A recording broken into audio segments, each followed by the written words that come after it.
On the trip, it was amazing, just being with the kids and seeing how resilient they are. They're hungry. They ask great questions. They're just kids, but yet they're in an environment where there's not much spirituality. New Zealand itself is got a very high concentration, maybe 90% agnostic, and so the whole God concept is new. They're in this beautiful country, but yet they have one of the highest suicide rates in the world, which is one of the reasons why Christ Church is there, to make a difference. And the mission there that we're involved in fits squarely in the crosshairs of what our mission goals here are. We know what it's like to feel like you're on an island by yourself in ministry. And so what we want to do as a congregation, as a church, is to come alongside them and be those partners that not just financially invest in their ministries, but we want to invest our lives through relationships with partners around the world who are seeking to glorify God by leading people to become fully devoted followers of Jesus Christ. And so we spent time backpacking on this island. We packed everything we would need for 3 days and 2 nights staying in huts, and we marched on. With a lot of kids around high school age that we had never met before, and a lot of times that's interesting because people are trying to feel each other out, and so you have a very short amount of time to work with these people and gain their trust and build relationships, and you get to learn and share about one another. And over the course of time, we've got to build those relationships and know them more. We learned about their culture, where they came from, what their relationship with God looked like, whether it was hardly at all or, it was in a good spot. They just didn't know what that next step looked like.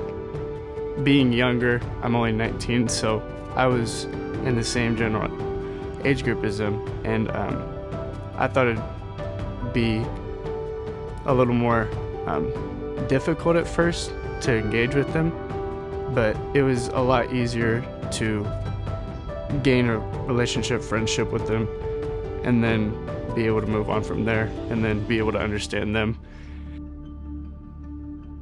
I was reminded when the kids were sharing in small groups, the stress that they have, the challenges they have, the peer pressure. It's really thought down upon. You're really mindless if you're in part of Christianity. And these kids, they deal with that. They're cut off and they're ostracized in their peer groups if they become a Christian, or if they are even going to church.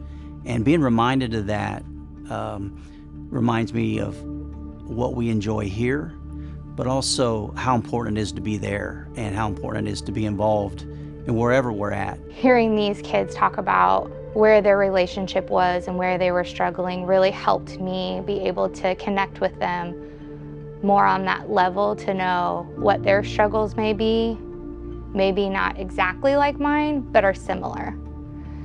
And I got really close with 2 of the girls. We hiked up the first day 11 miles. It was hard, so we took a lot of breaks.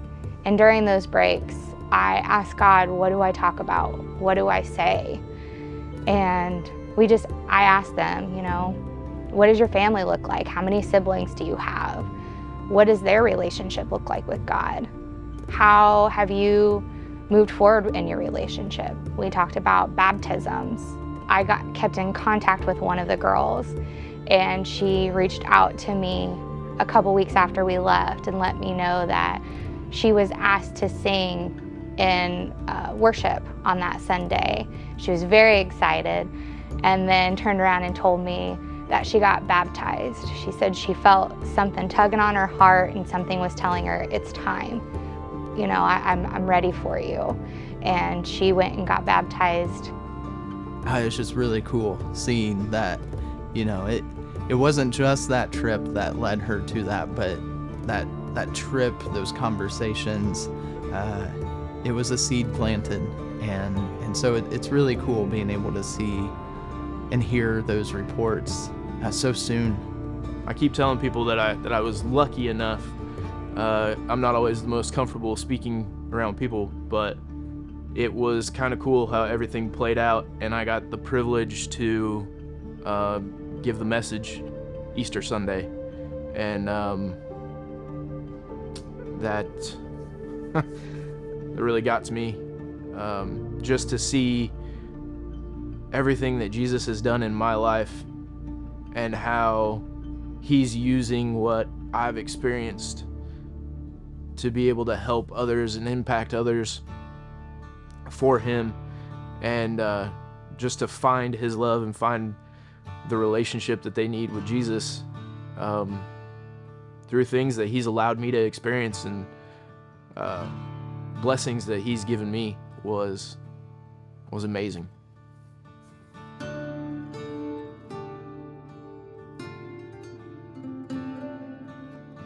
I think just going on that trip with all those people kind of just helped me in the sense of when I did come back, it was and is, and I hopefully forever will be, a lot easier to stay on that direction and to be able to stay strong in my faith and knowing how to do that. Going on a mission trip, what it does, it gives you a perspective that's bigger than your local context. A lot of times we get really comfortable where we live in the patterns and habits of our daily life, and the opportunity to step outside of that and see what God's doing around the world, it encourages us, it stretches us, but it gives us a bigger perspective of what God's kingdom is all about.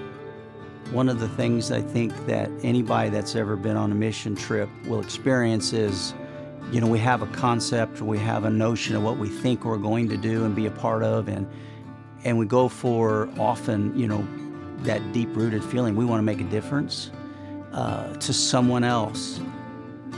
The funny thing about it is we are changed in so many ways just by being on a mission trip. The deeper friendships that we build with those of us that got to go together, but we're changed forever when we go on a mission trip. It's always different than even if we've gone 3 or 4 times, it's never what we think it's going to be. And that's the way I think God wants it, is he's changing us. Hopefully we're part of planting seeds, but God is just always weaving his masterpiece. And it's a great place to experience that is on a mission trip. It's unlike anything else.